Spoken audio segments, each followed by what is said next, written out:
Wouldn't it be great if there were a way to lower our heating and cooling costs, while at the same time lessen our dependence on foreign oil? Well, actually, there is. It's called geothermal technology. So on today's show, we'll learn about the components that make up these incredibly efficient systems as we catch up with our geothermal specialist, Brian Urlab from GeoComfort. Oh, beautiful summer day out here. At least the sun isn't blazing down on us, but at the end of the day, the sun is really what's going to drive this new geothermal system? Yes, Stu, what we've got here is we've got a retrofit application out here in a rural setting, and we've got this beautiful home. They've obviously got some acreage here, and this is an existing home, about 8 years old, but they've opted to go with a geothermal system to increase their overall efficiency and lower their utilities. Really? It's only 8 years old, yet they're replacing their traditional forced air system with geothermal. You find that's a trend of late? Yeah, absolutely it is, because number one, we've got the federal tax credit. There's a 30% tax credit on geothermal systems, which is uncapped on the total system cost through 2016. So that's really been driving the installation of our systems. Sure, and that 30% can play a big role in helping a homeowner with the installation cost of a geothermal system, but there's a lot more benefits than just the federal tax credit.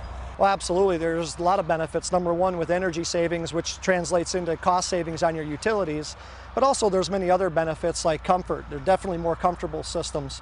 They're more reliable, they last longer. Your energy source, your investment out here in the yard is a one-time cost. It doesn't deteriorate. So the benefit of that is you only buy it once. And not to mention the environmental benefits, because as I look at a geothermal system, it lessens our dependency on foreign oil. Yeah, absolutely. We are reducing our energy needs, which is also reducing our carbon footprint. And depending on, obviously where the electricity comes from, okay, they're doing their job at greening up the energy sources for electric generation. We're doing our part at the end use, then to also save energy and use less electricity. Sure, so why not look at an electrical system like geothermal? Because at the end of the day, that's what's driving the system, is the heat stored in the earth, but you're using electricity to flow that heat into the house. Yeah, absolutely, that's right. Okay, well, let's focus in on the theory behind geothermal technology. Mentioned the sun is the driving force behind it. Let's start by explaining how you can capture what we call the free energy that's stored down here.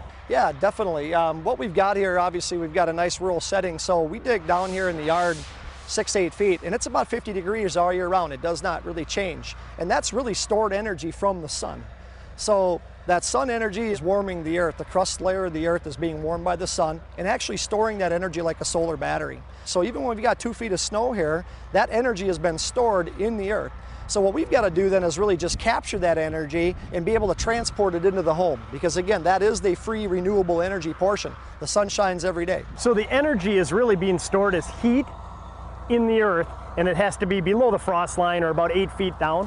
Yeah, absolutely. In the wintertime, obviously, we want to be down there below the frost line, and we're talking about heat. So we're moving the heat energy then into the home. But again, it does also cool. So in the summertime, we're actually cooling the house, taking the heat energy and dumping it out here into the nice, cool 50-degree ground. Okay, so how do you accomplish that goal of capturing that free energy?